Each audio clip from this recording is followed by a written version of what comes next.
Hi friends, this is SSC CHSL explanation paper number 41628 quantity aptitude questions 51 నుంచి ఉన్నాయి. మనం 51st question వెళ్ళిపోదాం. Which value among cube root 5, 4th root 6, 6th root 12, 12th root 276 is the largest? అమ్మా కొన్ని sets ఇచ్చి వాటిలో largest ఏదో find out చేయమంటున్నాడు. మనం ఇలా కనుక ఇచ్చినట్లయితే వాటి ఆర్డర్స్కి ఎల్సిఎం చేస్తాం. సో ముందు వాటి ఆర్డర్స్ రాస్తున్నాను. ఫస్ట్ ఆర్డర్ క్యూబ్ రూట్ అన్నాడు కాబట్టి 3, తర్వాత 4th రూట్, తర్వాత 6th రూట్, తర్వాత 12th రూట్. వీటికి ఏం చేస్తామంటే ఫస్ట్ ఆర్డర్స్కి ఎల్సిఎం చేస్తాం. 3, 4, 6, 12 ఎల్సిఎం ఎంత అంటే 12 అవుతుంది. రైట్, ఈ ఎల్సిఎంని ఆ ఆర్డర్తో డివైడ్ చేసి పవర్లో రాస్తాం. గమనించండి, మన దగ్గర క్యూబ్ రూట్ 5 ఉంది. ఈ 12లో ఈ 3 అనేది 4 టైమ్స్ క్యాన్సిల్ అవుతుంది కాబట్టి మనం దాన్ని 5 పవర్ 4 అని రాయొచ్చు. అబ్జర్వ్ చేయండి. నెక్స్ట్ వచ్చేసరికి 6 పవర్ 3 అని రాయొచ్చు, ఎందుకంటే 12లో 4 అనేది ఈ 4 అనేది 3 టైమ్స్ క్యాన్సిల్ అయిపోతుంది. అలాగే నెక్స్ట్ వచ్చేసరికి ఏమని రాయొచ్చు అంటే 12 పవర్ రాడికన్ 12 ఉంది. పవర్లో ఇక్కడ మనం ఏం రాయాలంటే 6 12 2 టైమ్స్ క్యాన్సిల్ చేస్తుంది కాబట్టి 12 స్క్వేర్ అని రాయాలి. తర్వాత 12th రూట్ ఆఫ్ 276 ఉంది. 12ని 1 టైమే క్యాన్సిల్ చేస్తుంది కాబట్టి 12 అనేది జస్ట్ 276 హోల్ పవర్ 1 రాస్తే సరిపోతుంది. అబ్జర్వ్ చేయండి, 12 స్క్వేర్ అంటే 144, 276 పవర్ 1 అంటే 276 అవుతుంది. 6 క్యూబ్ అంటే 216 అవుతుంది. 5 పవర్ 4 అంటే 5 స్క్వేర్ ఇంటూ 5 స్క్వేర్ అంటే 25 ఇంటూ 25 కాబట్టి 625 అవుతుంది. వీటన్నిటిలో లార్జెస్ట్ ఏది అంటే 625 లార్జెస్ట్. కానీ ఆప్షన్స్ అన్నీ మళ్ళీ సైడ్స్లోనే ఉన్నాయి కదా, అంటే 5 పవర్ 4 వచ్చిన సైడ్ ఏది అంటే cube root 5. So cube root 5 మన ఆన్సర్ అవుతుంది. ఫస్ట్ ఆప్షన్లో ఉంది, అదే మన ఆన్సర్. నెక్స్ట్ బిట్కి వెళ్ళిపోదాం. Bit number 52. A piece of work was finished by A, B and C together. A and B together finished 60% of the work and B and C together finished 70% of the work. Who among three is most efficient? వీళ్ళ ముగ్గురులో most efficient person ఎవరని అడుగుతున్నాడు. గమనించండి, 3 persons ఉన్నారు. ఎవరెవరంటే ABC అనేవాళ్ళు. మొత్తం వాళ్ళ ముగ్గురు కలిపి ఏబి అండ్ సి ముగ్గురు కలిపి ఒక 100 యూనిట్స్ వర్క్ చేస్తారనుకుందాం. టోటల్ వర్క్ మనకు తెలియదు కాబట్టి 100 యూనిట్స్ వర్క్ ఉందనుకుందాం. ఈ 100 యూనిట్స్ ఆఫ్ వర్క్లో ఏ అండ్ బి టుగెదర్ వాళ్ళిద్దరూ కలిసి ఎంత వర్క్ చేస్తున్నారంటే 60% ఆఫ్ వర్క్ చేస్తున్నారు. 100 యూనిట్స్కి 60% అంటే 60 యూనిట్స్ వర్క్ చేస్తున్నారు A and B together. Next step ఏమి ఇచ్చాడంటే B and C together 70% of work అని చెప్తున్నాడు. 70%. సో 100లో 70% అంటే 70 యూనిట్స్ చేస్తున్నారు బి అండ్ సి. ఇక్కడ గమనించినట్లయితే టోటల్గా ఏబిసిలు ముగ్గురు చేస్తే 100 units, only A and B 60 units. ఈ రెండింటి యొక్క డిఫరెన్స్ ఎంత అంటే 40 యూనిట్స్. ఇది ఎవరిదంటే ఏబిసిలో నుంచి ఏబీలను తీసేస్తే మిగిలేది సీనే కదా. సో సి యొక్క ఎఫిషియన్సీ ఎంత అంటే 40% ఆర్ 40 యూనిట్స్ అమ్మ. గమనించండి, 40 యూనిట్స్ ఆఫ్ వర్క్ని సి చేస్తాడు. రైట్, మీరు ఈ పాయింట్ దగ్గరకు వచ్చినట్టయితే బి అండ్ సి ఇద్దరు కలిపి 70 యూనిట్స్ చేస్తారు. అందులో సి 40 యూనిట్స్ తీసేస్తే మిగిలేది 30 యూనిట్స్. ఈ 30 యూనిట్స్ ఎవరి వర్క్ అంటే B work. So B work ఎన్ని యూనిట్స్ అంటే 30 యూనిట్స్ ఆర్ 30%. అబ్జర్వ్ చేయండి. రైట్, మీరు సెకండ్ పాయింట్ చూసినట్లయితే A and B 60 units. A and B 60 units, అందులో బి ఒక 30 యూనిట్స్ చేస్తాడు. మరి ఏ అనేవాడు మరొక 30 యూనిట్స్ చేస్తాడు కదా. సో ఏ వర్కింగ్ ఎంత అంటే 30 యూనిట్స్ ఆర్ 30%. మనకు కావాల్సింది ఎక్కువ ఎవరు వర్క్ చేస్తారో వాళ్ళు కావాలి, మోస్ట్ ఎఫిషియంట్ వర్కర్ కావాలి కాబట్టి సో సి అనేవాడు మోస్ట్ ఎఫిషియంట్ వర్కర్ అవుతాడు. ఆప్షన్ 3 ఆన్సర్ అవుతుంది. గమనించండి మా. నెక్స్ట్ బిట్కి వెళ్ళిపోదాం. Bit number 53. 3 solid spheres of radius 3 cm, 4 cm and 5 cm are melted and recast into a solid sphere. మా ఒక 3 చిన్న స్పియర్స్ని మెల్ట్ చేసి కరిగించి ఒక పెద్ద స్పియర్గా తయారు చేశాడు. అయితే మనల్ని అడుగుతున్న క్వశ్చన్ ఏంటంటే what will be the percentage decrease in the surface area. Surface area ఎంత పర్సెంట్ డిక్రీజ్ అవుతుందని అంటున్నాడు. గమనించండి, ఎప్పుడైనా మెల్ట్ చేశారు అంటే ఖచ్చితంగా వాల్యూమ్ దగ్గరకు వెళ్లాల్సిందే. సర్ఫేస్ ఏరియా చూసి కన్ఫ్యూజ్ అవ్వబాకండి. ముందు మెల్ట్ చేశారు కాబట్టి వాల్యూమ్స్ ఈక్వల్ చేయాలి.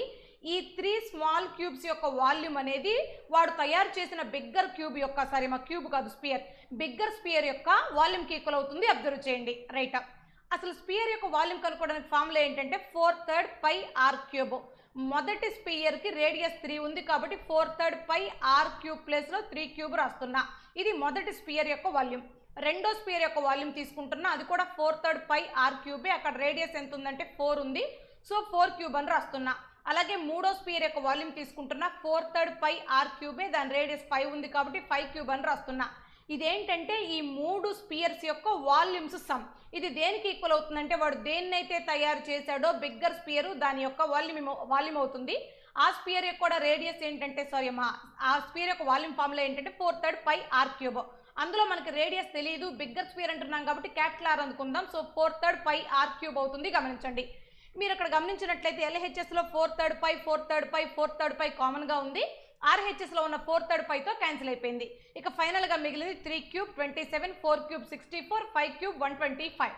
సో వీటన్నిటిని యాడ్ చేసినట్లయితే 3 క్యూబ్ అంటే 27, 4 క్యూబ్ అంటే 64, 5 క్యూబ్ అంటే 125. సో యాడ్ చేస్తే ఎంత వస్తుంది అని గమనించినట్లయితే 216 వస్తుంది. అబ్జర్వ్ చేయండి. సో ఇప్పుడు R cube, capital R cube is equal to 216 వచ్చింది. మరి క్యాపిటల్ ఆర్ ఎంత వస్తుంది అన్నట్లయితే 6 క్యూబ్ కదా 216 అంటే. సో క్యాపిటల్ ఆర్ అంటే బిగ్గర్ స్పియర్ యొక్క రేడియస్ 6 అవుతుంది. గమనించండి, ఇది మనం తయారు చేసిన స్పియర్ యొక్క రేడియస్. రైట్, ఇప్పుడు మనల్ని అడిగింది ఏంటంటే మనం తయారు చేసిన స్పియర్ యొక్క రేడియస్ అడగలేదు. అలా తయారు చేస్తున్నప్పుడు సర్ఫేస్ ఏరియా డిక్రీజ్ అవుతుందంట. ఎంత డిక్రీజ్ అవుతుందని అడుగుతున్నాడు. గమనించండి. రైట్, ఫస్ట్ స్పియర్ యొక్క సర్ఫేస్ ఏరియా కావాలి, అలాగే సెకండ్ స్పియర్ యొక్క సర్ఫేస్ ఏరియా, అలాగే థర్డ్ స్పియర్ యొక్క సర్ఫేస్ ఏరియా కనుక్కుంటే మన దగ్గర ఉన్న టోటల్ సర్ఫేస్ ఏరియా వస్తుంది. దాని నుంచి మనం తయారు చేసిన బిగ్గర్ స్పియర్ యొక్క సర్ఫేస్ ఏరియా కూడా కనుక్కుందాం. ఈ రెండింటిని కంపేర్ చేసి ఎంత తగ్గిందో చెక్ చేద్దాం. గమనించండి. రైట్, సో ఇప్పుడు నాకు సర్ఫేస్ ఏరియా కనుక్కోవాలి, స్పియర్ యొక్క సర్ఫేస్ ఏరియా కనుక్కోవాలంటే ఫార్ములా 4πr². మొత్తం మన దగ్గర 3 స్పియర్స్ ఉన్నాయి. 3 స్పియర్స్లో కూడా 4π అనేది కామన్. సో నేను డైరెక్ట్గా స్టెప్ రాసేస్తున్నాను. సర్ఫేస్ ఏరియా 4πr² అంటే 4π 3² ప్లస్ 4π 4² ప్లస్ 4π 5² రాయాలమ్మా. 4π కామన్ ఉంది కాబట్టి 4πని కామన్ తీసి నేను డైరెక్ట్గా ఏమని రాస్తున్నానంటే 4π ఆఫ్ 3² ప్లస్ 4² ప్లస్ 5² అని రాస్తున్నా. ఇది మన దగ్గర ఉన్న 3 స్పియర్స్ యొక్క total surface area. So add చేస్తే 3² అంటే 9, 4² అంటే 16, 9 ప్లస్ 16 25, ప్లస్ 5² అంటే 25 ప్లస్ 25 50. సో మన దగ్గర కంప్లీట్గా 4π ఇంటూ 50 అనేది ఉంది. ఇది మన దగ్గర ఉన్న 3 స్పియర్స్ యొక్క టోటల్ సర్ఫేస్ ఏరియా. రైట్, మనం ఈ దేన్నైతే తయారు చేస్తున్నామో ఆ స్పియర్ యొక్క సర్ఫేస్ ఏరియా కూడా కనుక్కుందాం. ఆ స్పియర్కైనా సర్ఫేస్ ఏరియా కనుక్కోవాలంటే ఫార్ములా 4πr² అని ఉండాలి. ఇక్కడ r అంటే radius of bigger sphere 6. So r² ప్లేస్లో 6² రాస్తున్నా. అంటే ఫైనల్గా ఏం మిగులుతుందంటే 4π ఇంటూ 36 మిగులుతుంది. ఇప్పుడు మనం ఈ రెండింటిని కంపేర్ చేయాలి. ఈ పార్ట్ని కంపేర్ చేయాలి. ఒక్కసారి గమనించండి, రెండిట్లో 4π కామన్ ఉంది కదా. అంటే ఇప్పుడు మనం కంపేర్ చేసేటప్పుడు 4πలో తగ్గిందేమీ లేదు కాబట్టి దాన్ని పక్కన పడేసేయచ్చు. మిగతాది గమనించండి. సో మొత్తం 3 స్పియర్లు కలిపితే 50 పార్ట్స్ ఉండాల్సింది. బిగ్గర్ స్పియర్ యొక్క సర్ఫేస్ ఏరియా 36కి వచ్చింది. అంటే ఎంత లెస్ అయిందని గమనించినట్లయితే 50కి 36 అంటే 14 లెస్ అయింది. రైటా, మరి 50కి 14 లెస్ అయినట్లయితే మనకు కావాల్సింది పర్సంటేజ్ కదా. పర్సంటేజ్ అంటే 100 కదా. సో 50కి 14 లెస్ అయితే 100కి ఎంత లెస్ అవుతుంది? 28 లెస్ అవుతుంది. So decrease percentage is 28%. Fourth ఆప్షన్లో ఉంది. అదే మన ఆన్సర్ అవుతుంది. చెక్ చేయండి మా. నెక్స్ట్ బిట్కి వెళ్ళిపోదాం. Bit number 54. The market price of sofa set is 4,800 which is sold at 3,672 at 2 successive discounts. If the first discount is 10%, then what will be the second discount? ఇంకో చూడమ్మా, sofa set యొక్క market price ఎంత చెప్పాడంటే 4,800 చెప్పాడు. దాన్ని 2 successive discounts పోగా 3,672కి అమ్మాడు. అందులో మొదటి డిస్కౌంట్ 10% అయితే సెకండ్ డిస్కౌంట్ ఫైండ్ అవుట్ చేయమంటున్నాడు. ఇది మన bit meaning. So first market price తీసుకుంటున్నాను 4,800. దీనిపైన నాకు ఇచ్చిన ఫస్ట్ డిస్కౌంట్ ఎంత అంటే 10% ఇచ్చాడు. 10% ఆఫ్ 4,800 అంటే 480. డిస్కౌంట్ అంటే తగ్గించాలి కాబట్టి ఆ 480 తీసేద్దాం. సో 100లో 80 తీసేస్తే 20. ఇక్కడ మిగిలింది ఏంటంటే 7 మిగిలింది. 7లో 4 తీసేస్తే 3 మిగులుతుంది. ఇక్కడ ఫైనల్గా 4 మిగులుతుంది. గమనించండి, ఫైనల్గా 4,800లో 480 పోతే 4,320 మిగిలింది. ఇంతకు రావాలి. కానీ వాడు ఎంతకు అమ్మాడు సోఫా సెట్ని అంటే 3,672కి అమ్మాడు. అంటే ఇంకా కొంత తగ్గించాడు. ఎంత తగ్గించాడో చూద్దాం. ఈ మైనస్ చేస్తే సరిపోతుంది. సో 10 - 2 అంటే 8, 11 - 7 అంటే 4 అవుతుంది. 12 - 6 అంటే 6 అవుతుంది. అంటే తగ్గింది ఎంత అంటే 648 తగ్గింది. దేనిపైన తగ్గింది? 4,320 పైన తగ్గింది. సో డిస్కౌంట్ పర్సంటేజ్ కావాలంటే డిస్కౌంట్ బై ఏ ప్రైస్ పై ఏదైతే తగ్గించాడో ఆ ప్రైస్ ఇంటూ 100 రాస్తే సరిపోతుంది. గమనించండి. రైట్, క్యాన్సిలేషన్ చేసినట్లయితే 0 0 క్యాన్సిల్ అయిపోయింది. అబ్జర్వ్ చేయండి. ఇంకొక పాయింట్ గమనించండి. ఈ 10లో 5 మల్టిపుల్ ఉంది. ఈ డినామినేటర్లో ఎక్కడ 5 మల్టిపుల్ లేదు. అంటే కంపల్సరీ మనకి 5 మల్టిపుల్ మిగలాలి. ఆప్షన్లోకి వెళ్ళి 5 మల్టిపుల్ చెక్ చేస్తే ఒకే ఒక 5 మల్టిపుల్ ఉంది. That is third option. అదే మన ఆన్సర్. చెక్ చేయండి అమ్మా. నెక్స్ట్ బిట్కి వెళ్ళిపోదాం. Bit number 55. A, B and C invested amounts in the ratio 3:4:5 respectively. If the schemes offered compound interest at the rate of 20% per annum, 15% per annum and 10% per annum respectively, then what will be the ratio of their amounts after 1 year? 1 year తర్వాత amounts ratio చెప్పమంటున్నాడు. క్లియర్గా check చేయండి మా. ABC అనే 3 persons ఉన్నారు, వాళ్ళ investments ratio ఇచ్చాడు. ఏ ఎంత invest చేశాడంటే 3 పార్ట్స్, బి ఇన్వెస్ట్ చేసింది 4 పార్ట్స్, సి ఇన్వెస్ట్ చేసింది 5 పార్ట్స్. వీళ్ళ ముగ్గురు 1 ఇయర్ పాటు కొంత డబ్బులు ఇన్వెస్ట్ చేశారు, రైటా.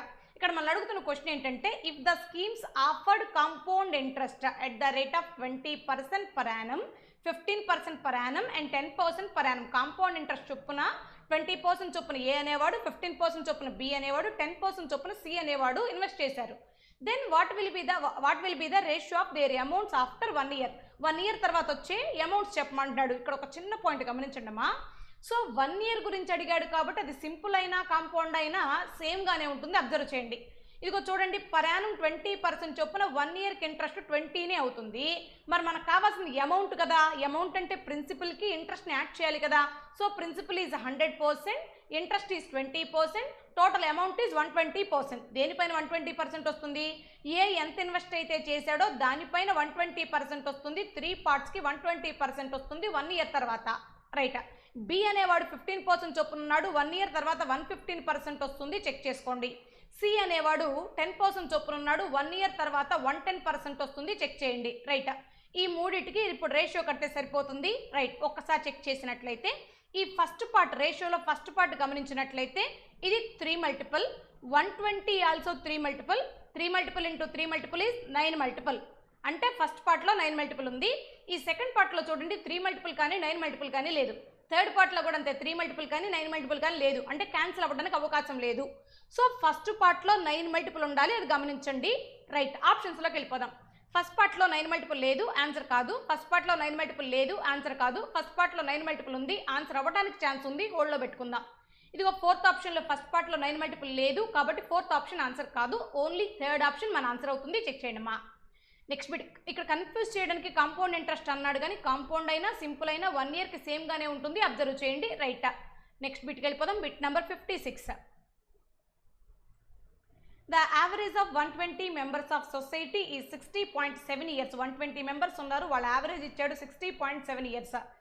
By addition of 30 new members, the average become 56.3 years. What is the average age of newly joined members? ఇక్కడ క్లియర్గా గమనించండి, స్టార్టింగ్లో 120 మెంబర్స్ ఉన్నారు, వాళ్ళ యావరేజ్ ఇచ్చాడు 60.7 ఇయర్స్ అని.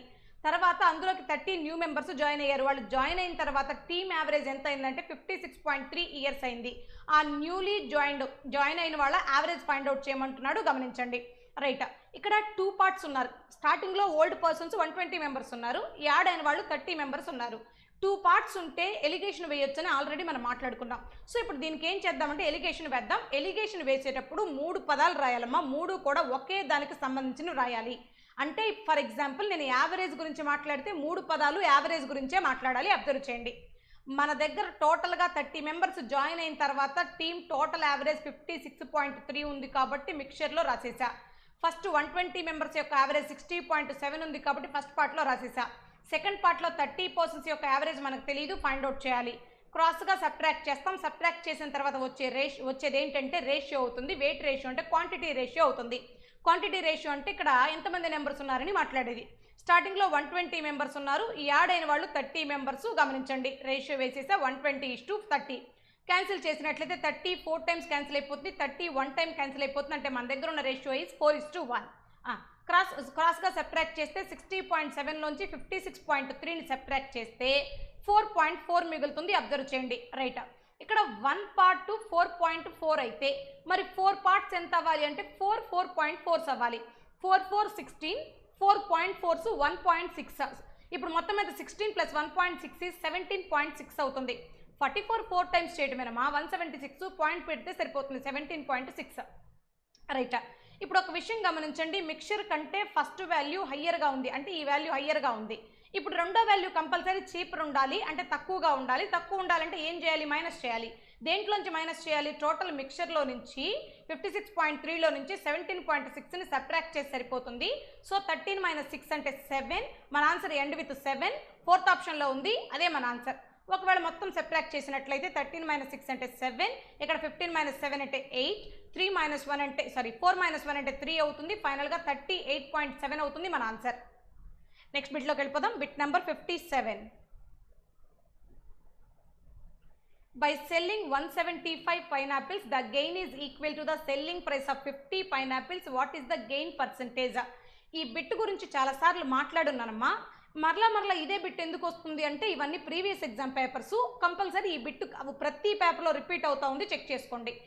ఆల్రెడీ ఏం మాట్లాడానంటే మీతో నేను, మనకి ఇక్కడ ప్రైసెస్ ఇవ్వకుండా ఓన్లీ సేల్స్లో ఆర్టికల్స్ మాత్రమే ఉంటే, నెంబర్ ఆఫ్ ఆర్టికల్స్ మాత్రమే ఉంటే, అది కూడా ఎలా ఉండాలి, సెల్లింగ్లో ఉండాలి. Selling 175 pineapples, profit is equal to selling price of 50 pineapples. ఇలా కనుక ఉన్నట్లయితే నేనేం మాట్లాడానంటే మీతో, ఈ ఆర్టికల్ యొక్క సెల్లింగ్ ప్రైస్ని 1 రూపీ అనుకోండి, లెక్క ఈజీగా ఉంటుందని మాట్లాడా, గుర్తొచ్చిందా?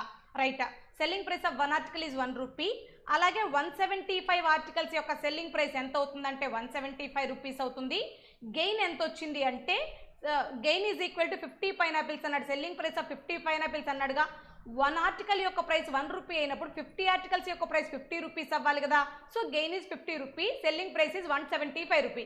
ఈ గెయిన్ తీసేస్తే, సెల్లింగ్ ప్రైస్లోంచి గెయిన్ తీసేస్తే కాస్ట్ ప్రైస్ మిగులుతుంది. 175లో 15 తీసేస్తే మిగిలేది 125. దిస్ ఈజ్ కాస్ట్ ప్రైస్ అవుతుంది. గమనించండి, నాకు కావాల్సింది profit percentage are gain percentage కావాలి. గెయిన్ పర్సంటేజ్ కావాలంటే gain by cost price into 100 రాస్తే సరిపోతుంది కదా. సో అలాగే gain by cost price into 100 రాసా. గమనించండి. రైట్. క్యాన్సిల్ చేసినట్లయితే 25తో 5 టైమ్స్, 25తో 4 టైమ్స్. ఈ 5 50లో 10 టైమ్స్ పోతుంది. 10 × 4 40 అవుతుంది. So gain percentage 40%. 40% ఫోర్త్ ఆప్షన్లో ఉంది, అదే మన ఆన్సర్ అవుతుంది. చెక్ చేయండి. నెక్స్ట్ బిట్కి వెళ్ళిపోదాం. Bit number 58. If A has got 20% more marks than B, then by what percent marks of B are less than the marks of A? ఇక్కడ క్లియర్గా గమనించినట్లయితే 2 పర్సన్స్ ఉన్నారు. ఏ అనేవాడు ఒకడు, బి అనేవాడు ఒకడు. ఏ has got 20% marks more than B. B కంటే 20% more వచ్చిందంట. గమనించండి. Right.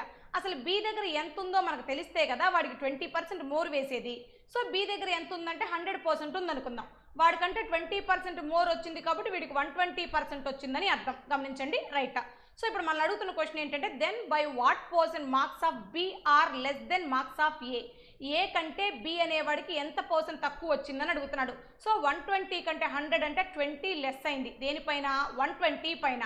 So 20 is what percent of 120 అని కనుక్కుంటే సరిపోతుంది. 20 120లో 6 టైమ్స్ క్యాన్సిల్ అయిపోతుంది. 1/6 అంటే మనం పర్సంటేజ్లోకి మారిస్తే 16 2/3% వస్తుంది. ఒకవేళ దీన్ని డెసిమల్స్లో చెప్పాలంటే 16.66 అండ్ సో ఆన్ పర్సెంటేజ్ అని చెప్తాం. అలాంటి ఆప్షన్ ఫస్ట్ ఆప్షన్లో ఉంది, అదే మన ఆన్సర్ అవుతుంది. నెక్స్ట్ బిట్కి వెళ్ళిపోదాం. Bit number 59.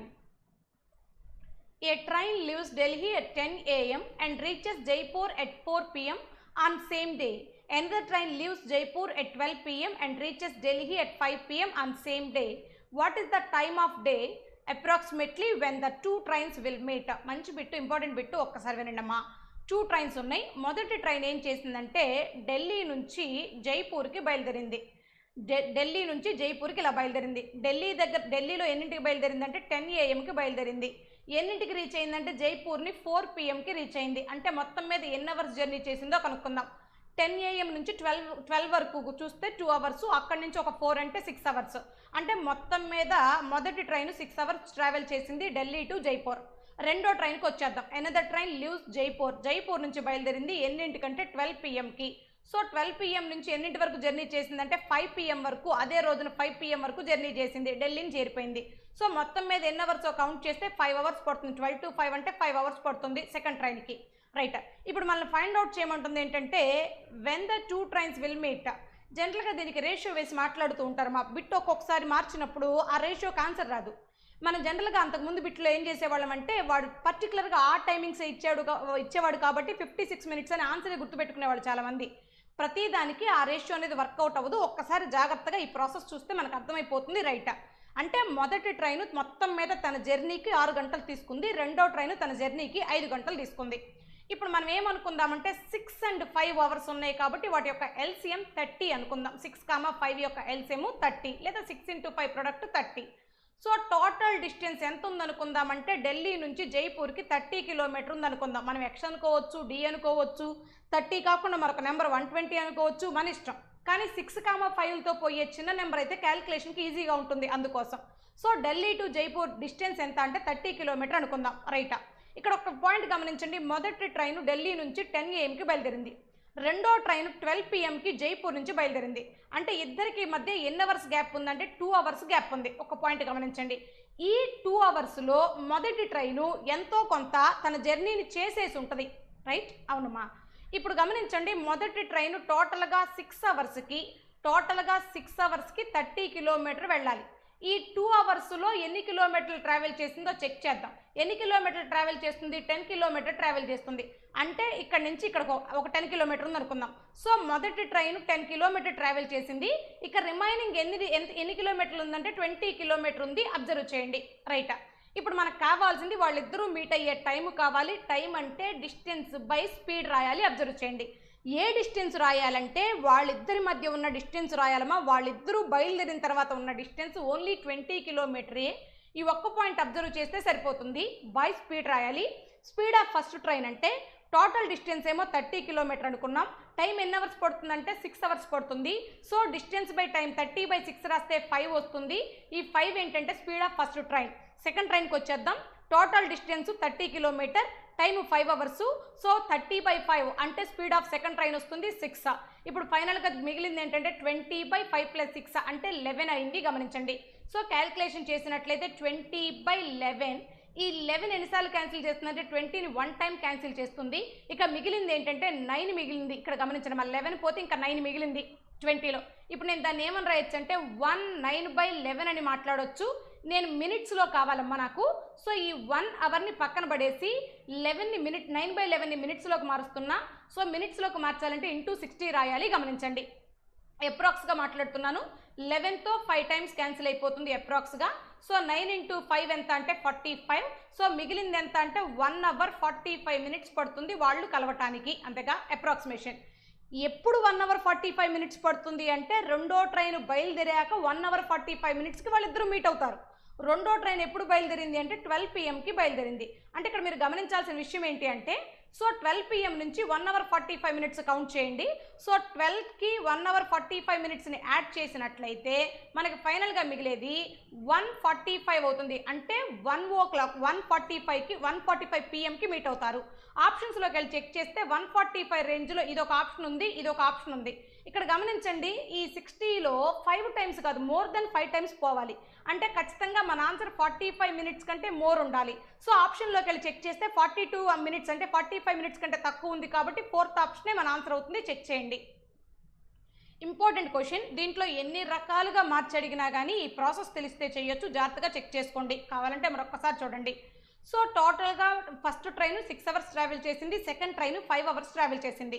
6కి 5కి ఎల్సిఎం 30 కిలోమీటర్, టోటల్ డిస్టెన్స్ని 30 కిలోమీటర్ అనుకోండి.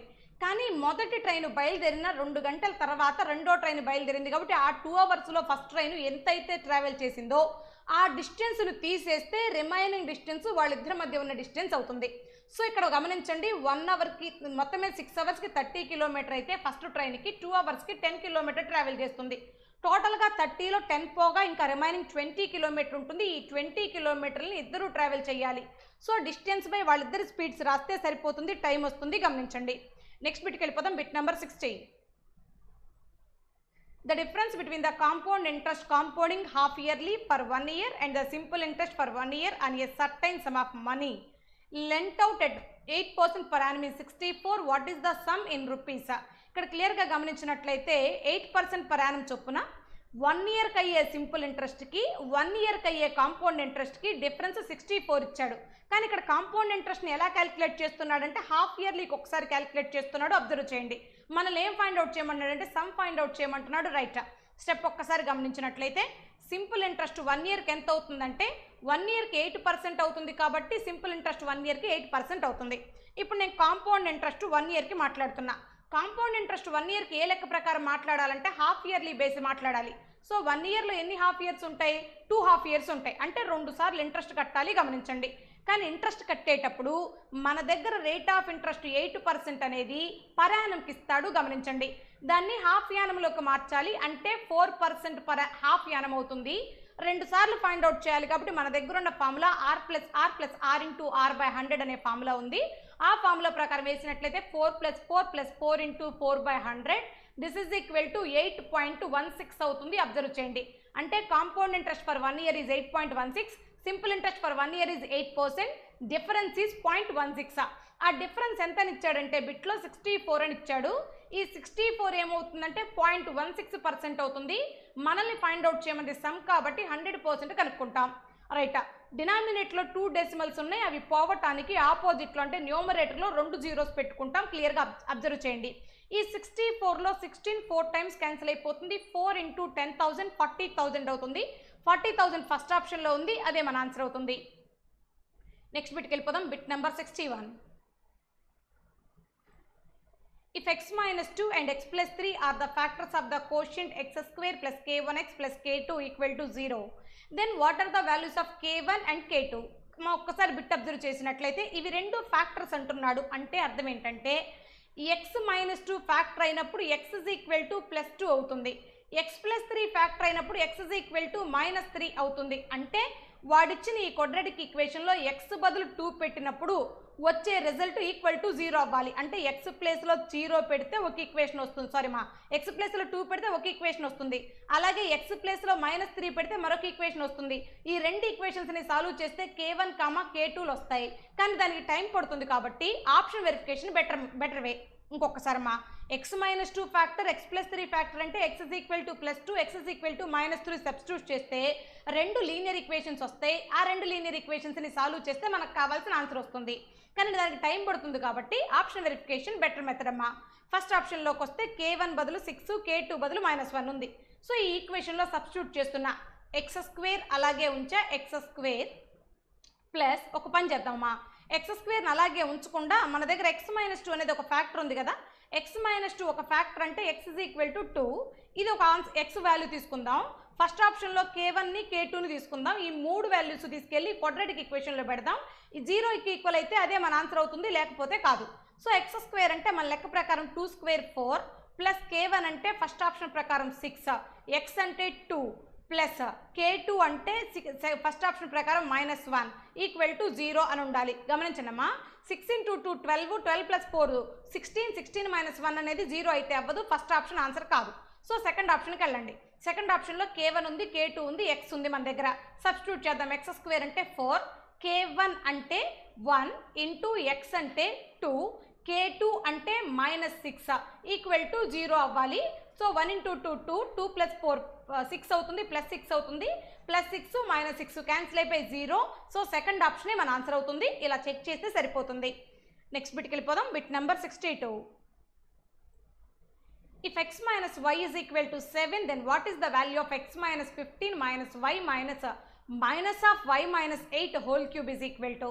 అమ్మ ఒక్క పాయింట్ గమనించండి. మన దగ్గర ఏమో 7 ఉంది.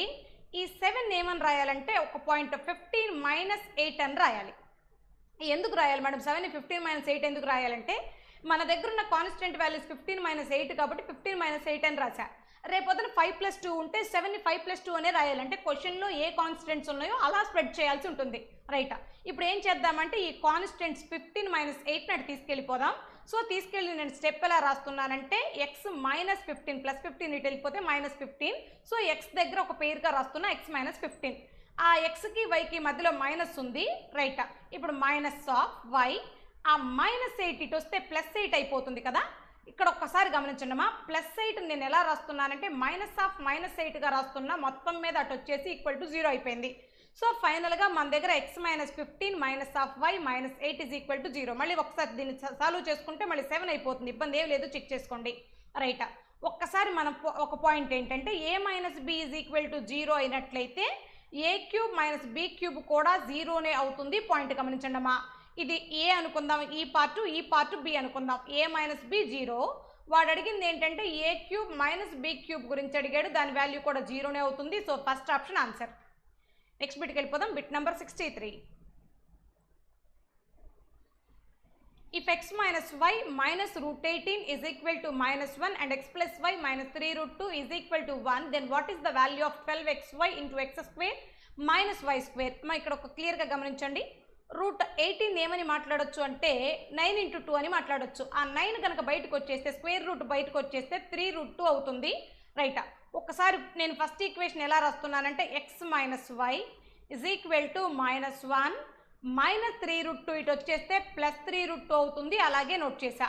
సో రెండో పాయింట్కి వచ్చేస్తున్నా ఎక్స్ ప్లస్ వై ఆ మైనస్ 3 రూట్ 2 ఇటు వచ్చేస్తే ప్లస్ 3 రూట్ 2 అవుతుంది. 1 ప్లస్ 3 రూట్ 2 అవుతుంది. ఇప్పుడు నా దగ్గర రెండు ఈక్వేషన్స్ ఉన్నాయి. ఈ రెండు ఈక్వేషన్స్ని సాల్వ్ చేస్తా, యాడ్ చేస్తా. యాడ్ చేస్తే ఎక్స్ ప్లస్ ఎక్స్ 2x అవుతుంది. Minus Y plus Y cancel అయిపోతుంది. మైనస్ 1 ప్లస్ 1 క్యాన్సిల్ అయిపోతుంది. ఫైనల్గా 3 రూట్ 2 ప్లస్ 3 రూట్ 2 మిగిలింది. 3 రూట్ 2 రెండు ఉన్నాయి కాబట్టి యాడ్ చేస్తే 6 రూట్ 2 అవుతుంది. అబ్జర్వ్ చేయండి అమ్మా. రైటా? సో ఇప్పుడు 2తో క్యాన్సిల్ చేస్తే 6ని 3 టైమ్స్ క్యాన్సిల్ అయిపోతుంది. ఫైనల్గా X is equal to 3 root 2 ఉంది. అబ్జర్వ్ చేయండి. రైటా? ఇప్పుడు ఈ X is equal to 3 root 2ని సెకండ్ ఆప్షన్లోకి తీసుకొచ్చి సెకండ్ ఈక్వేషన్లోకి తీసుకొచ్చి సబ్స్టిట్యూట్ చేయండి.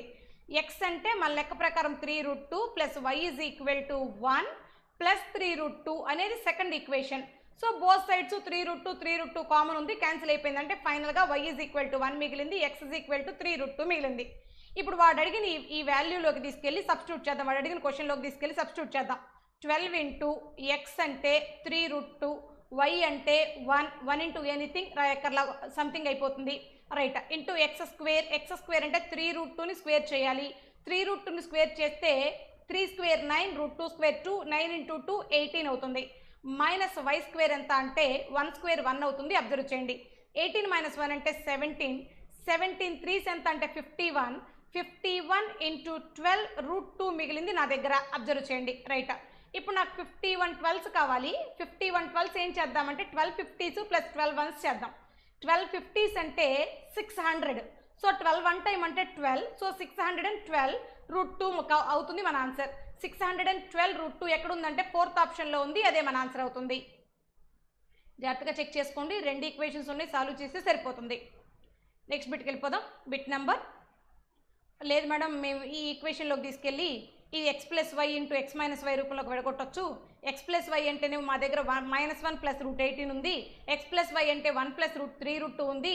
సబ్స్టిట్యూట్ చేస్తామంటే చేయొచ్చు. అలా అయినా చేయొచ్చు. జాగ్రత్తగా చెక్ చేసుకోండి. నెక్స్ట్ బిట్కి వెళ్ళిపోదాం. Bit number 64.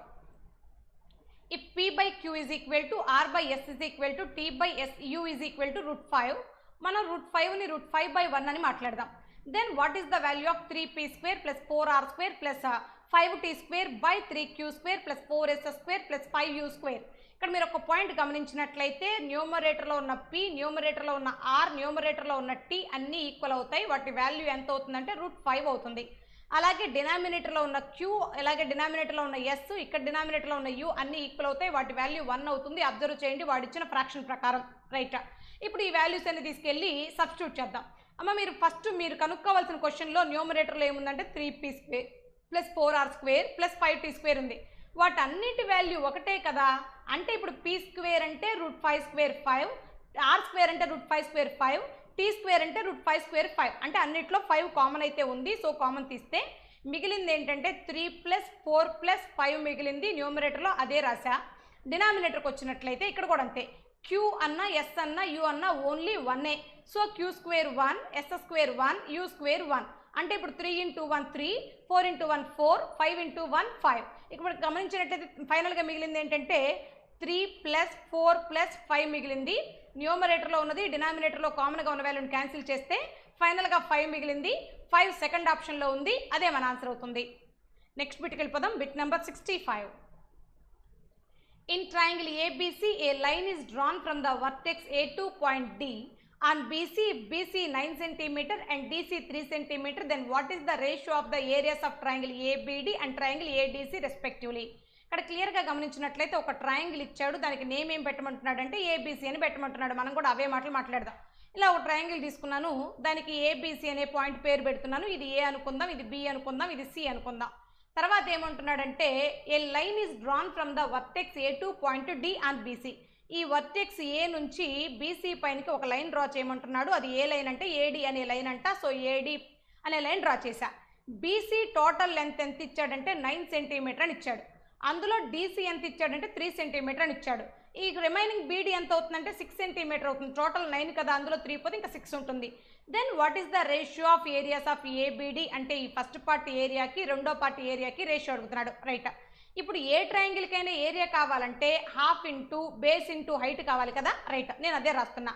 మొదట నేను ఏబిడి ట్రయాంగిల్ గురించి రాస్తున్నా. ఏబిడి ట్రయాంగిల్లో బేసు బీడీగా తీసుకుంటే హాఫ్ ఇంటూ 6 ఇంటూ హైట్ ఏంటి అంటే ఇక్కడ మీరు గమనించండి, వర్టెక్స్ నుంచి ఆపోజిట్ సైడ్కి డ్రా చేసిన పర్పెండిక్యులర్ లైనే కదా, సో ఏడీ అవుతుంది కదా, ఏడీనే తీసుకున్నా. ఇది ఏ ట్రయాంగిల్లో, ఏబిడి ట్రయాంగిల్లో గమనించండి.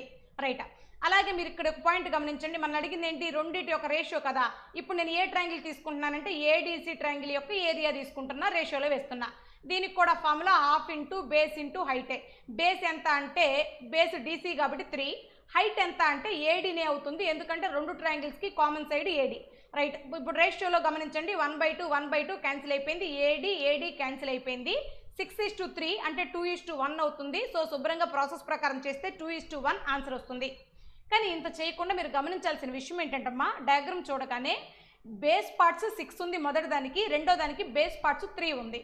అంటే కామన్గా హైట్ మాత్రం కామన్గా ఉంది కాబట్టి సో బేసెస్ రేషియోనే ఏరియాస్ రేషియో అవుతుందని గమనించాలి. Bases are 6:3, ratio is 2:1. Next బిట్కి వెళ్ళిపోదాం. Bit number 66. PQR is right angle triangle in which angle R is equal to 90 degree. If R is perpendicular to PQ, PR is equal to 3 cm and RQ is equal to 4 cm, then what is the value of RS? క్లియర్గా గమనించండి, ఒక triangle తీసుకోమంటున్నాడు, ఆ triangle name PQR అంటున్నాడు, అది right angle triangle కూడా అంటున్నాడు. ఎక్కడ అంటే ఆర్ దగ్గర. రైట్, ఇప్పుడు ఒక పాయింట్ ఏంటంటే పేరు పెట్టేద్దాం ఈ ట్రయాంగిల్కి. ఈ పేరు P, దీని పేరు R, దీని పేరు Q అందాం. అబ్జర్వ్ చేయండి, ఈ ఆర్ దగ్గర ఎక్కడో రైట్ యాంగిల్ ట్రయాంగిల్ ఉందంట. RS అనే ఒక పర్పెండిక్యులర్ లైన్ డ్రా చేయమంటున్నాడు. దేనికంటే PQకి. మనల్ని ఏం ఫైండ్ అవుట్ చేయమంటున్నాడంటే మనకి ఇచ్చిన వాల్యూస్ PR 3 సెంటీమీటర్ ఇచ్చాడు, RQ 4 సెంటీమీటర్ ఇచ్చాడు. రైట్, ఇది రైట్ యాంగిల్ ట్రయాంగిల్ అన్నాడు కదా. రైట్ యాంగిల్ ట్రయాంగిల్లో 2 సైడ్స్ 3,4 అయితే కంపల్సరీ ఈ సైడ్ ఏమవుతుంది, 5 అవుతుంది కదా. సో PQ ఎంత అంటే 5 అవుతుంది. గమనించండి, మనల్ని అందులో కనుక్కోమంది ఏంటంటే RS యొక్క లెంత్ ఫైండ్ అవుట్ చేయమన్నాడు, అంటే ఈ పార్ట్. రైట్, ఇప్పుడు నేను ఏం మాట్లాడుతున్నానంటే PQR ట్రయాంగిల్ యొక్క ఏరియా మాట్లాడుతున్నా. అబ్జర్వ్ చేయండి, మా ఏరియా ఆఫ్ PQR ట్రయాంగిల్ మాట్లాడుతున్నా. ఇది రైట్ యాంగిల్ ట్రయాంగిల్ కాబట్టి 1/2 into half into BH base into height రాయాలి. దాన్ని హైపోటెనస్ కానీ రెండు సైడ్స్ కూడా రాయొచ్చు అని మాట్లాడొచ్చు. సో 1/2 ఇంటూ హైపోటెనస్ కానీ రెండు సైడ్స్ రాస్తే సరిపోతుంది. ఏరియా ఆఫ్ PQR వచ్చేసింది. మరి అలాగే నేను ఈసారి ఏమని మాట్లాడుతున్నానంటే ఏరియా ఆఫ్ PQRఏ మాట్లాడుతున్నాను. దేన్ని బేస్ చేసుకోనంటే PQని బేస్గా తీసుకుంటున్నాను, అలాగే RSని హైట్గా తీసుకుంటున్నాను. అబ్జర్వ్ చేయండి అమ్మా, ట్రయాంగిల్లో ఎలాగైనా దేన్నైనా ఏ సైడ్నైనా బేస్గా తీసుకోవచ్చు కదా, దాని యొక్క పర్పెండిక్యులర్ లైన్ హైట్గా తీసుకోవచ్చు కదా. ఈసారి బేస్ ఏమో PQ, RS ఏమో హైట్. ఈసారి ఈ రెండింటిని బేస్ చేసుకొని ట్రయాంగిల్ యొక్క ఏరియా రాస్తున్నా. ఏరియా ఆఫ్ ట్రయాంగిల్ ఫామ్లో half into base into height. Base ఎంత అంటే 5, హైట్ ఎంత అంటే ఇక్కడ మనకు తెలియదు RS. ఇవి రెండు ఒకే ట్రయాంగిల్స్ కాబట్టి ఈ రెండింటికి ఒకే ఏరియా ఉంటుంది, అందుకే ఈక్వల్ చేశా. సో బోత్ సైడ్స్ 1/2 కామన్గా ఉంది. 5 ఇంటూ 5 ఇటు వచ్చేస్తే బై 5 అయిపోతుంది. గమనించండి, so length of RS is equal to 3 into 4 అంటే 12/5 అవుతుంది. 12/5 ఫస్ట్ ఆప్షన్లో ఉంది, అదే మన ఆన్సర్. నెక్స్ట్ బిట్కి వెళ్ళిపోదాం. Bit number 67. In triangle PQR, A is the point of intersection of all the altitudes and B is the point of intersection of all the angle bisectors of the triangle. If angle PBR 105 degree, then what is the value of angle PAR in degrees? ఇక్కడ క్లియర్గా గమనించండి అమ్మా, A is the intersection of point of intersection of all the altitudes. Altitudes యొక్క intersection పాయింట్ని orthocentre అంటాం. So A అనేది ortho centre అమ్మ, గుర్తుపెట్టుకోండి. P is the point of intersection of all the angle bisectors of the triangle. Angle bisectors meeting point ఏమంటామంటే in centre అంటాం. గమనించండి, so B is equal to in centre అవుతుంది. Observe చేయండి. Right, మీరు గమనించినట్లయితే if angle PBR అంటే B దగ్గర ఉండే యాంగిల్ ఇచ్చాడు 105 డిగ్రీ అని, then what is the value of angle PAR? A దగ్గర ఉండే యాంగిల్ కనుక్కోమంటున్నాడు. వాస్తవానికి ఏంటంటేనమ్మా, నేను ఆర్థో సెంటర్ని ఇన్ సెంటర్ని రెండింటిని ఒకే ట్రయాంగిల్లో చూపించాలి, కానీ ఒకే ట్రయాంగిల్లో డ్రా చేసేటప్పుడు కన్ఫ్యూజ్ అవుతామని రెండు వేరు వేరు ట్రయాంగిల్స్ తీసుకొని మీతో మాట్లాడుతున్నాను. గమనించండి, సో రైట్, రెండు వేరు ట్రయాంగిల్స్ తీసుకుంటున్నాను. ఇది ఫస్ట్ ట్రయాంగిల్ అమ్మా, ఇది రెండో ట్రయాంగిల్.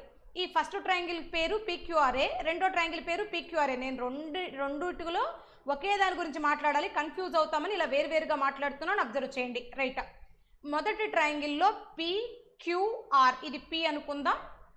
రైట్, ఇది Q అనుకుందాం, ఇది R అనుకుందాం. ఇప్పుడు పాయింట్ ఏం కావాలంటే నేను ఫస్ట్ ఇన్ సెంటర్ అంటే యాంగిల్ బైసెక్టార్స్ తీసుకుంటున్నా. Angle bisectors meeting point B అంటున్నాడు. రైట్, ఇప్పుడు యాంగిల్ బైసెక్టార్స్ అంటే ఈ యాంగిల్ని బైసెక్ట్ చేస్తూ రావాలి. అలా బైసెక్ట్ చేస్తూ వచ్చినప్పుడు ఆ మీటింగ్ పాయింట్ ఏమవుతుంది అన్నట్లయితే B అనేది అవుతుంది. దానికి ఇన్ సెంటర్ అని మనం పేరు పెట్టుకున్నాం, అంటే ఇలా ఉంటుంది. అబ్జర్వ్ చేయండి, ఈ పాయింట్ని B అనుకుందాం. వాడు ఏమి ఇచ్చాడంటే యాంగిల్ PBR అంటే ఇక్కడ 105 డిగ్రీ వాల్యూ ఇచ్చాడు. అబ్జర్వ్ చేయండి, ఇది 105 డిగ్రీ. రైట్, ఇప్పుడు ఒక్కసారి గమనించండి, ఈ యాంగిల్ బైసెక్టార్స్ అన్ని అంటే యాంగిల్ని రెండు ఈక్వల్ పార్ట్స్గా కట్ చేసుకుంటూ వచ్చాయి కదా. నేను ఇప్పుడు ఏం మాట్లాడుతున్నానంటే ట్రయాంగిల్ PBR గురించి మాట్లాడుతున్నా. ఈ ట్రయాంగిల్ PBRలో మన దగ్గర P యొక్క మొత్తం వాల్యూ లేదు, ఎందుకంటే Pలో హాఫ్ పార్ట్ మాత్రమే ఉంది. అలాగే B దగ్గర ఎంత ఉందంటే 105 ఉంది. అలాగే R దగ్గర ఎంత ఉందంటే R/2 మాత్రమే ఉంది, R మొత్తం లేదు. టోటల్గా ఏదైనా ట్రయాంగిల్లో సమ్ ఆఫ్ యాంగిల్స్ ఎంత ఉండాలంటే 180 ఉండాలి. అబ్జర్వ్ చేయండి. సో ఇప్పుడు ఈ 105 అదర్ సైడ్ వెళ్ళిపోతే మైనస్ అవుతుంది. 180లో 105 పోతే ఇంకా 75 మిగులుతుంది. అంటే ఫైనల్గా angle P/2 plus angle R/2 is equal to 75 అయింది. ఈ బై 2 కామన్గా ఉందమ్మా, ఇటు వచ్చేస్తే ఇంటూ 2 అవుతుంది. 75 2s ఎంత అంటే 150 అవుతుంది. ఇదేంటంటే ఈ యాంగిల్ P దగ్గర యాంగిల్ R దగ్గర ఉండాల్సిన మెజర్మెంటు. సో ఇక్కడ మీరు గమనించండి, ఈ టోటల్ ఈ P దగ్గర ఈ R దగ్గర టోటల్గా 150. మళ్ళీ PQR ట్రయాంగిల్లో టోటల్ సమ్ ఎంత ఉండాలంటే 180 ఉండాలి. అందులో ఈ P దగ్గర R దగ్గర 150 ఉంది. ఇక రిమైనింగ్ Q దగ్గర ఎంత ఉండాలి, 30 ఉండాలి. గమనించండి, Q దగ్గర 30 ఉంది. అబ్జర్వ్ చేయండి. రైట్, ఇది మనం ఫస్ట్ ట్రయాంగిల్లో ఇన్ సెంటర్ నుంచి మనం నేర్చుకున్న పాయింట్. నెక్స్ట్ ఏమంటున్నాడంటే నేను నెక్స్ట్ ట్రయాంగిల్కి వెళ్ళిపోతున్నా. నెక్స్ట్ ట్రయాంగిల్ ఆర్థో సెంటర్ గురించి మాట్లాడుతున్నా. రైట్, పాయింట్ గమనించండి, దీనికి ఇందాకట్లాగే PQR అని మెన్షన్ చేస్తున్నాను. ఇప్పుడు మనకు ఆర్థో సెంటర్ కావాలంటే పర్పెండిక్యులర్ లైన్స్ అన్ని మీటింగ్ పాయింట్ని ఏమంటామంటే ఆర్థో సెంటర్ అంటాం. రైట్, ఇట్లా ఉంటుంది ఆర్థో సెంటర్ అనేది, ఈ వేలో ఉంటుంది. మనకి ఏం కావాలి అంటే PAR కావాలి. PAR అంటే ఇక్కడ ఏదో మీటింగ్ పాయింట్ A అనే పేరు పెడదాం, ఈ పాయింట్ A. ఇక్కడ మీరు ఒక్కసారి గమనించినట్లయితే A పెట్టాము, ఈ పాయింట్ని B అందాం, ఈ పాయింట్ని C అందాం. ఇందాక మనం ఆల్రెడీ Q దగ్గర ఏం కనుక్కున్నామంటే Q దగ్గర 30 డిగ్రీ యాంగిల్ ఉంటుందని ఆల్రెడీ ఇందాక మెన్షన్ చేసాం. సో ఇప్పుడు ఈ Q దగ్గర ఎంత ఉంది అంటే 30 డిగ్రీ ఉంది. ఇవి పర్పెండిక్యులర్ లైన్స్ కాబట్టి ఇక్కడ 90 ఉంటుంది, ఇక్కడ 90 ఉంటుంది. మీకు ఇక్కడ క్వాడ్రిలేటరల్ కనిపిస్తుంది. ఏం క్వాడ్రిలేటరల్ కనిపిస్తుంది అంటే ABQC అనే క్వాడ్రిలేటరల్ కనిపిస్తుంది. క్వాడ్రిలేటర్లో సమ్ ఆఫ్ యాంగిల్స్ ఎంత ఉండాలంటే 360 ఉండాలి. ఇదొక 90, ఇదొక 90, అక్కడికి 180 ప్లస్ 30, ఇక్కడ ఒక 30 ఉంది. ఇంక ఇక్కడ ఎంత ఉండాలి, 150 ఉంటే సరిపోతుంది. అబ్జర్వ్ చేయండి. రైట్, 150 ఉండాలి. మీరు ఇక్కడ గమనించినట్లయితే PBRC బైసెక్టింగ్ లైన్ కదా. సో సారీ అమ్మా, బైసెక్టింగ్ లైన్స్ కాదు, ఇంటర్సెక్టింగ్ లైన్స్ కదా. ఇంటర్సెక్టింగ్ లైన్స్లో ఆపోజిట్ యాంగిల్స్ ఈక్వల్గా ఉంటాయి కాబట్టి అది కనుక 150 అయితే ఇది కూడా 150నే అవుతుంది. సో యాంగిల్ PAR ఎంత అంటే 150 ఫస్ట్ ఆప్షన్లో ఉంది, అదే మన ఆన్సర్ అవుతుంది. జాగ్రత్తగా చెక్ చేసుకోండి. రైట్ అమ్మా, చాలామంది పొరపాటు పడే విషయం ఏంటంటే ఇది 30 ఉంది కాబట్టి, ఈ Q 30 ఉంది కాబట్టి యాంగిల్ PAR దగ్గర ట్వైస్, సెంటర్ దగ్గర ట్వైస్ యాంగిల్ ఉంటుంది, 60 ఉంటుందని చెప్పి ఆన్సర్ పెడతారు. ఒక్కొక్కసారి ఆప్షన్లో 60 ఇవ్వడానికి కూడా అవకాశం ఉంది. అది ఎప్పుడు చెయ్యాలంటే సర్కమ్ సెంటర్ గురించి మాట్లాడితే, ఏ అనేది ఆర్థో సెంటర్ కాకుండా సర్కమ్ సెంటర్ అంటే అప్పుడు మనం మాట్లాడాలి. గమనించండి. సో సర్కమ్ సెంటర్ అంటే ఆన్సర్ 60 అయిపోతుంది. ఆర్థో సెంటర్ అంటే ఇలా చేయాలి. జాగ్రత్తగా చెక్ చేసుకోండి. నెక్స్ట్ బిట్కి వెళ్ళిపోదాం. Bit number 68. If there are 4 lines in a plane, then what cannot be the number of points of intersection of these lines. ఇక్కడ ఒక ఫార్ములా ఉందమ్మా, చిన్న ఫార్ములా. ఏంటంటే maximum number of intersection points of n lines ఉన్నప్పుడు intersection points కనుక్కోవడానికి వాడే formula. maximum n lines ఉన్నప్పుడు intersection points కనుక్కోవడానికి వాడే ఫార్ములా n × n-1/2. ఇక్కడ n అంటే నెంబర్ ఆఫ్ లైన్స్ అని. మన దగ్గర ఎన్ని లైన్స్ ఉన్నాయంటే 4 లైన్స్ ఉన్నాయి. సబ్స్టిట్యూట్ చేద్దాం. So number of points of intersection వచ్చేస్తుంది. రైట్, n ప్లస్లో 4 రాసినట్లయితే 4 × 4 - 3 అంటే 4 - 1 అంటే 3, 3/2 అవుతుంది. 2తో 4ని క్యాన్సిల్ చేస్తే 2 టైమ్స్ 2 into 3 ఎంత అంటే 6. So maximum number of intersection points ఎన్ని అంటే 6. ఇక్కడ మళ్ళీ ఏమంటున్నాడు, cannot be the number of, ఉండకూడదు ఏంటి అని అడుగుతున్నాడు. అంటే మనం 6 వరకు మాత్రమే ఇంటర్సెక్షన్ ఆఫ్ పాయింట్స్ తీసుకోగలం, 6 పైన ఇంకా తీసుకోలేం కదా. సో 6 పైన ఉన్న ఆప్షన్ ఏముంది, 4th ఆప్షన్ కదా. సో ఇదే మన ఆన్సర్ అవుతుంది. ఇది తీసుకోలేము, ఇది పాసిబుల్ అవ్వదు. 7 అనేది 4th ఆప్షన్ మన ఆన్సర్. జాగ్రత్తగా చెక్ చేసుకోండి. Maximum number of points of intersection of n lines ఉన్నప్పుడు పాయింట్ ఆఫ్ ఇంటర్సెక్షన్స్ కనుక్కోవడానికి వాడే ఫార్ములా n × n-1/2. n అంటే నెంబర్ ఆఫ్ లైన్స్ అని అర్థం. నెక్స్ట్ బిట్కి వెళ్ళిపోదాం. Bit number 69. What is the simplified value of cosecant 2a plus cot 2a? ఇక్కడ మనం యాంగిల్ అజంప్షన్ చేస్తాం కాబట్టి లెట్ a = 30 అనుకుంటే సరిపోతుందేమో చెక్ చేద్దాం. ఏ 30 కనుక అయినట్లయితే cosecant 2a అంటే cosecant 60 అవుతుంది. రైట్. cosecant 60 అంటే sin 60కి రెసిప్రోకల్. sin 60 అంటే √3/2. cosecant 60 అంటే 2/√3 అవుతుంది. అబ్జర్వ్ చేయండి ఈ పాయింట్, 2/√3 ప్లస్ cot 2a అంటే cot 60 అంటే 1/√3. సో 2/√3 ప్లస్ 1/√3 అంటే 3/√3 అవుతుంది. 3/√3 క్యాన్సిల్ అయిపోతే √3 మిగులుతుంది. సో మనకు రావాల్సిన ఆన్సర్ a = 30 పెట్టినప్పుడు √3 రావాలి. ఆప్షన్లోకి వచ్చేయండి. secant a అంటే secant 30 అంటే cos 30 reciprocal, cos 30 reciprocal 2/√3. So మనకు కావాల్సింది ఓన్లీ √3 కావాలి, 2/√3 అక్కర్లేదు. నెక్స్ట్ secant a/2 అంటే 15, 30/2 అంటే 15 కదా. secant 15. దీని తర్వాత చెక్ చేద్దాం, ఎక్కడా రాకపోతే ఇది ఆన్సర్ అవుతుంది, ఎక్కడన్నా వస్తే ఇది ఆన్సర్ అవ్వదు, ఎందుకంటే secant 15 √3 అయితే కాదు. నెక్స్ట్ cot a బదులు 30 తీసుకుంటే cot a అంటే cot 30 అంటే √3. సో √3 వచ్చింది కాబట్టి ఆప్షన్ ఆన్సర్ అవ్వడానికి ఛాన్స్ ఉంది. హోల్డ్లో పెట్టుకుందాం. 4th ఆప్షన్కి వెళ్దాం. cot square a. cot a అంటే cot 30 అంటే √3, cot square అంటే √3² 3. మనకు కావాల్సింది ఓన్లీ √3నే కాబట్టి 3rd ఆప్షన్ ఆన్సర్ అవుతుంది. అమ్మ 2nd ఆప్షన్ ఆన్సర్ అయ్యే ఛాన్స్ లేదు, ఎందుకంటే secant 15 √3 కాదు, గమనించండి. నెక్స్ట్ బిట్కి వెళ్ళిపోదాం. Bit number 70. If a is equal to 30 degree, b is equal to 60 degree and c is equal to 135 degree, then what is the value of sin cube a plus cos cube b plus tan cube c minus 3 sin a cos b tan c? ఇక్కడ గమనించండి, a 30 ఉన్నప్పుడు ఏ value అని చెప్పగలం, b 60 ఉంటే చెప్పగలం, c కనుక 135 ఉంటే ఇక్కడ గమనించండి అమ్మా, c దేని పక్కన ఉంది, tan పక్కన ఉంది. అంటే ఇప్పుడు మనకు కావాల్సింది tan 135 కావాలి. సో ఒక్కసారి అబ్జర్వ్ చేయండి అమ్మా, tan 135 ఏమని రాద్దామంటే tan of 90 plus 45 అని రాద్దాం. 90 plus 45 అని రాద్దాం. 90 plus θ సెకండ్ క్వాడ్రంట్లో ఉంటుంది. సెకండ్ క్వాడ్రంట్లో tan నెగిటివ్ అవుతుంది, గమనించండి. 90 ఉంది కాబట్టి tan ప్లేస్లో ఏమొస్తుందంటే cot అవుతుంది. ఫైనల్గా మనకు మిగిలేది ఏంటంటే మైనస్ cot 45 డిగ్రీ మిగులుతుంది. cot 45 అంటే 1, ఫైనల్గా మైనస్ ఇంటూ 1 -1 అవుతుంది. tan 135 వాల్యూ ఎంత అంటే -1, గమనించండి.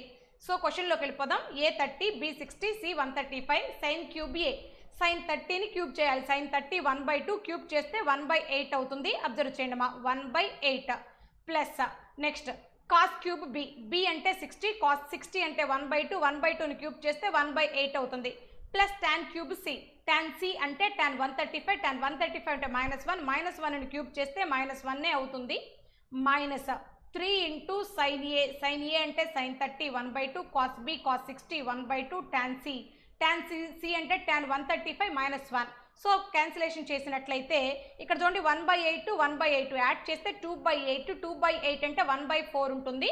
ఇక్కడ ఫైనల్గా -1 మిగిలింది. ఇక్కడ గమనించండి, మైనస్ ఇంటూ మైనస్ ప్లస్ అయిపోతుంది. రైట్. ఇక్కడ ఫైనల్గా మిగిలింది 3 ఇంటూ 1/2 ఇంటూ 1/2 1/4 అవుతుంది. 3 ఇంటూ 1/4 3/4, 3/4 ఇంటూ 1 3/4 అవుతుంది. సో ఇక్కడ మిగిలింది ఏంటంటే 3/4 మిగిలింది. అమ్మ ఇది ఒక 1/4, ఇది ఒక 3/4 యాడ్ అయితే 1 -1 0. సో ఫైనల్ ఆన్సర్ 0 ఫస్ట్ ఆప్షన్లో ఉంది, అదే మన ఆన్సర్. నెక్స్ట్ బిట్కి వెళ్ళిపోదాం. Bit number 71. What is the least value of tan square theta plus cot square theta plus sin square theta plus cos square theta plus secant square theta plus cosecant square theta? యాక్చువల్గా ఈ బిట్ని ఎలా చేయాలంటేనమ్మా, మన identity equations use చేసుకొని చేయాలి. Identity equations ఏమున్నాయంటే sin square theta plus cos square theta is equal to 1. ఆ పేరు మొత్తం బదులు 1 రాయాలి. అలాగే secant square theta minus tan square theta is equal to 1. ఇక్కడ secant square thetaని tanలోకి మార్చాలి. అలాగే మరొక ఈక్వేషన్ ఏంటంటే cosecant square theta minus cot square theta is equal to 1. ఇక్కడ ఉన్న cosecant square thetaని cot square లోకి మార్చాలి. ఇది చేస్తే ప్రాసెస్కి టైం పడుతుంది. కాబట్టి మనం ఏం చేద్దామంటే ఈ బిట్ కూడా యాంగిల్ అజంప్షనే చేద్దాం. యాంగిల్ అజంప్షన్ ఎలా చేద్దామంటే what is the least value అంటున్నాడు కదా, సో మనం కూడా ఏం చేద్దామంటే లీస్ట్ వాల్యూ నుంచి ఫాలో అవుదాం. సో లీస్ట్ వాల్యూ ఏం చేద్దామంటే θ ఈజ్ ఈక్వల్ టు 0 తీసుకుందాం. θ కనుక 0 తీసుకుంటే గమనించండి, θ కనుక 0 తీసుకుంటే tan 0 0, cot 0 ఇన్ఫినిటీ అవుతుంది. సంథింగ్ ఇన్ఫినిటీకి ఏది యాడ్ చేసినా ఇన్ఫినిటీనే అవుతుంది. కాబట్టి ఇక్కడ మీరు పాయింట్ గమనించండి, 0 దగ్గర అయితే లీస్ట్ వాల్యూ రావట్లా. నెక్స్ట్ పాయింట్కి వెళ్ళిపోదాం. θ 30 తీసుకుందాం. సో ఇక్కడ 30 తీసుకున్నట్లయితే tan స్క్వేర్ 30 అంటే tan 30 అంటే √3, సారీ 1/√3, tan స్క్వేర్ 30 అంటే 1/√3 హోల్ స్క్వేర్ చేస్తే 1/3 అవుతుంది. cot 30 అంటే √3, cot స్క్వేర్ 30 అంటే √3ని స్క్వేర్ చేస్తే 3 అవుతుంది. sin స్క్వేర్ 30 అంటే sin 30 1/2, 1/2ని స్క్వేర్ చేస్తే 1/4, cos స్క్వేర్ 30, cos 30 అంటే √3/2, cos స్క్వేర్ కాబట్టి 3/4 అవుతుంది. ప్లస్ secant స్క్వేర్ 30, secant 30 అంటే 2/√3 హోల్ స్క్వేర్ అంటే 4/3 అవుతుంది. ప్లస్ cosecant స్క్వేర్ 30, cosecant 30 అంటే 2 స్క్వేర్ అంటే 4 అవుతుంది. అబ్జర్వ్ చేయండి అమ్మా, ఒక్కసారి మీరు పాయింట్ అబ్జర్వ్ చేయండి. 3 + 4 ఎంత? 7. ఇక మిగిలే ఎన్ని ఏంటంటే యాడ్ చేయాల్సి వస్తాం, తర్వాత యాడ్ చేద్దాం. సో ఇప్పుడు మనం 7కి సంథింగ్ యాడ్ చేస్తాం అంటే కంపల్సరీ 7 కంటే ఎక్కువ ఆన్సర్ ఉండాలి. ఆప్షన్స్లో ఎక్కడైనా 7 కంటే ఎక్కువ ఆన్సర్ ఉందా అంటే లేదు, అంటే θ = 30 కూడా లీస్ట్ వాల్యూ రాదు అని అర్థం. నెక్స్ట్ ఏం చేయాలి? θ = 45 తీసుకోవాలి. సో θ = 45 తీసుకుంటే tan 45 1, 1 square 1, cot 45 1, 1 square 1, sin 45 అంటే 1/√2, 1/√2 హోల్ స్క్వేర్ అంటే 1/2, ప్లస్ cos 45 అంటే 1/2 √2 whole square 1/2, plus secant square అంటే secant 45 √2 హోల్ స్క్వేర్ అంటే 2, cosecant 45 అంటే √2 హోల్ స్క్వేర్ అంటే 2. సో యాడ్ చేసినట్లయితే 2 + 2 4, 1/2 + 1/2 1, 4 + 1 5, 5 + 1 6, 6 + 1 7. సో 7 మన ఆన్సర్ అవుతుంది. చెక్ చేయండి మా, 4th ఆప్షన్ మన ఆన్సర్. జాగ్రత్తగా చెక్ చేసుకోండి. ప్రాసెస్ తీసుకుంటే టైం వేస్ట్ అయిపోతుంది, యాంగిల్ అజంప్షన్ బాగుంటుంది. నెక్స్ట్ బిట్కి వెళ్ళిపోదాం. Bit number 72. పై చార్ట్ ఇచ్చాడు. పై చార్ట్ దేని గురించి ఇచ్చాడో మాట్లాడుకుందాం. రైట్, పై చార్ట్లో ఇచ్చిన విషయాలు ఏంటంటేనమ్మా, the pie chart given below shows the breakup of number of hours of teaching various subjects at an institute by mister Raghav. ఈ రాఘవ్ అనే అతను ఏమేమి సబ్జెక్ట్స్కి ఎంత పర్సంటేజ్ ఆఫ్ అవర్స్ తీసుకుంటాడో వాటి గురించి పై చార్ట్ ఇచ్చాడు. మోడర్న్ మ్యాథ్స్కి 4%, నెంబర్ సిస్టమ్కి 23%, అర్థమెటిక్కి 46%, జామెట్రీకి 6%, ఆల్జీబ్రాకి 9%, డేటా ఇంటర్ప్రిటేషన్కి 8%, డేటా సఫిషియన్సీకి 4%. ఇలా పర్సంటేజ్లు ఇచ్చాడు. రైట్, క్వశ్చన్లోకి వెళ్ళిపోదాం డైరెక్ట్గా. If mister Raghav taught a total 500 hours, then what is the difference in number of hours of teaching algebra and modern maths? So ఇక్కడ గమనించండి, టోటల్ టీచింగ్కి 500 అవర్స్ పడితే అందులో ఆల్జీబ్రాకి మోడర్న్ మ్యాథ్స్కి డిఫరెన్స్ ఎంత అని అడుగుతున్నాడు. సో మోడర్న్ మ్యాథ్స్ ఏమో 4% ఉంది, ఆల్జీబ్రా 9% ఉంది. డిఫరెన్స్ ఎంత అంటే 5%. ఇప్పుడు నేను టోటల్ 500లో 5% కనుక్కుంటే difference of algebra and modern maths వస్తుంది. ఇలా చెక్ చేయాలి. So 0000 cancel, 5 5 25. So 25 hours difference పడుతుంది. థర్డ్ ఆప్షన్లో ఉంది, అదే మన ఆన్సర్ అవుతుంది. నెక్స్ట్ బిట్కి వెళ్ళిపోదాం. Bit number 73. Mister Raghav taught geometry for 36 hours. జామెట్రీని టీచ్ చేయడానికి 36 అవర్స్ పడుతుంది. If the time taken in teaching ratio constitutes 1/4 of the time for arithmetic. Ratio అనే టాపిక్ టీచ్ చేయడానికి అర్థమెటిక్ ఎన్ని అవర్స్ అయితే పడుతుందో అందులో 1/4 అవర్ పడుతుంది. Then for how much time did he taught the topic of ratio? Ratio అని చెప్పడానికి ఎన్ని అవర్స్ పడుతుందని అడుగుతున్నాడు. క్లియర్గా చెక్ చేసుకోండి. జామెట్రీని టీచ్ చేయడానికి 36 అవర్స్ పడుతుంది. జామెట్రీ 6% ఉంది. అబ్జర్వ్ చేయండి పై చాట్లో. ఇప్పుడు నేను రాయాల్సిన క్వశ్చన్ ఏంటంటే, పాయింట్ ఏంటంటే, ఈ 36 అవర్స్ దేనిదంటే జామెట్రీని టీచ్ చేయడానికి పడుతున్న పర్సంటేజ్ అంటే 6%. నాకేం కావాలంటే అర్థమెటిక్ కావాలి. అర్థమెటిక్ అంటే 46% కనుక్కుంటే సరిపోతుంది.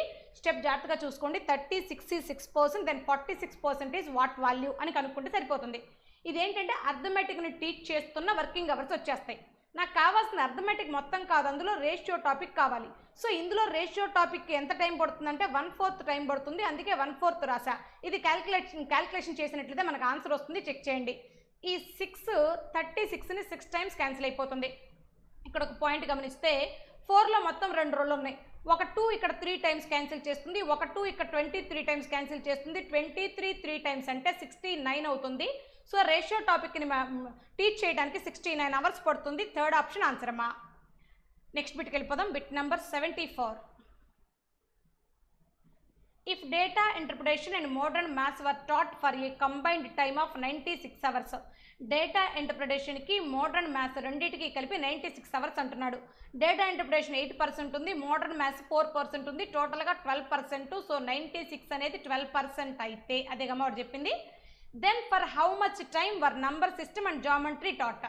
అంటే నంబర్ సిస్టమ్ని జామెట్రీని టీచ్ చేయడానికి ఎన్ని అవర్స్ పడుతుందని అడుగుతున్నాడు. నెంబర్ సిస్టమ్ 23% ఉందమ్మా, జామెట్రీ 6% ఉంది, అంటే టోటల్గా 29% టైం కావాలి.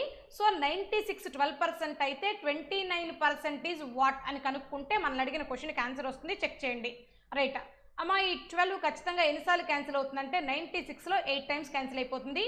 29 8 టైమ్స్ అంటే 38 టైమ్స్ అంటే 240, 38 టైమ్స్ అంటే అందులో 1 8 టైం తీసేయాలి, ఎందుకంటే 29 8 టైమ్సే కదా మనకు కావాల్సింది.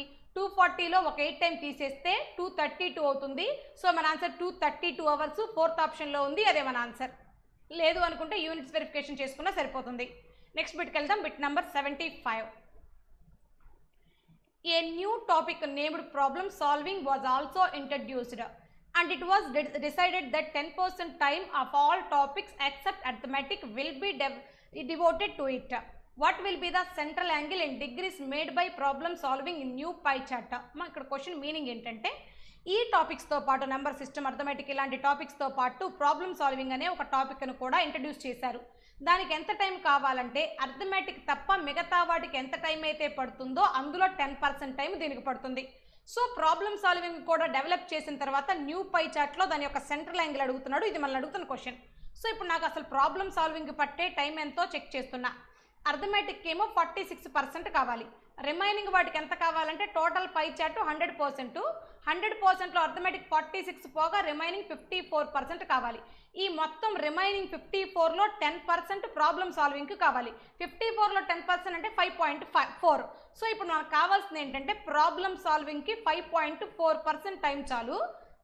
మనల్ని అడుగుతుంది దాంట్లో ఏంటి, సెంట్రల్ యాంగిల్ అడుగుతున్నాడు. సెంట్రల్ యాంగిల్ అంటే ప్రాబ్లమ్ సాల్వింగ్ పట్టే percentage by total percentage into 360 degree వెయిటమే కదా. లేదు అనుకున్నట్లయితే every pie chart central angle 360, 100% 360, then 5.4% is what అనే స్టెప్ రాయొచ్చు. దాన్నే ఇలా రాశాను అనమాట. రైట్, క్యాన్సిలేషన్ చేసినట్లయితే 0 0 క్యాన్సిల్ అయిపోతుంది. డినామినేటర్లో మరొక 0 ఉండటం వల్ల న్యూమరేటర్లో కంపల్సరీ మరొక డెసిమల్ వస్తుంది. అంటే మన ఆన్సర్ ఎండ్ విత్ 2 డెసిమల్స్ ఉండాలి, అంటే 2 డిజిట్ల ముందు పాయింట్ ఉండాలి. ఆప్షన్లోకి వెళ్ళి చెక్ చేస్తే 2 డిజిట్లకు ముందు పాయింట్ ఉన్న ఆప్షన్స్ ఫస్ట్ ఆప్షన్ ఉంది, థర్డ్ ఆప్షన్ కూడా ఉంది. ఈ రెండిట్లో ఖచ్చితంగా మన ఆన్సర్ ఉంటుంది. రైట్, తర్వాత ఏం చేద్దామంటే యూనిట్స్ ప్లేస్ చూద్దాం. 4 × 6 4a. సో ఎండ్ విత్ 4 అవ్వాలి, 2 డిజిట్ ముందు పాయింట్ ఉండాలి. అలాంటి ఆప్షన్ థర్డ్ ఆప్షన్లో ఉంది, అదే మన ఆన్సర్ అవుతుంది. Thank you friends.